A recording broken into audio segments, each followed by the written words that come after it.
salaamaaleykum mbokk yi yéen ñuy seetaan fii si TNT Évents. TNT Évents nag boo ko déggee mooy lépp loo xamante ne événement la boo xamante day am ci biir réew mi foofu lay jàll si anam yoo xamante ne anam yu rafet lay doon son bi nice qualité bi nice. TNT Évents tey nag dañu fi ñëw ci waxtaanee loo xamante ne lépp loo xam lu wàllu làmb la ñu am si partenariat Gaston Production ak Excaf Télécom. lamb bi nag le 26 lay am lamb bi képp ku ko bëgg seetaan fii nga ko mën a seetaanee ci canal 99 doo def lu def abonnement boo xamante ne 2500 la abonnement 2500 bi nag même bu fekkente ne amoo abonnement boo xamante ne en cours la mën nga def abonnement 2500 bi di nga am canal 99 boo xamante ne di nga mën a am préparation mbëri ba ci jour combat bi lépp loo xamante ne xew na ci entre Sa Thiès Moussa Ndoye ay Issa Pouye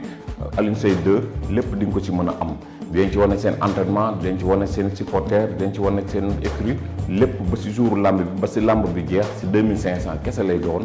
TNT Évents nag loolu moo ko tax a jóg événement rek lay xaar ak événement bi lu mu mën toll attan na ko da koy supporter.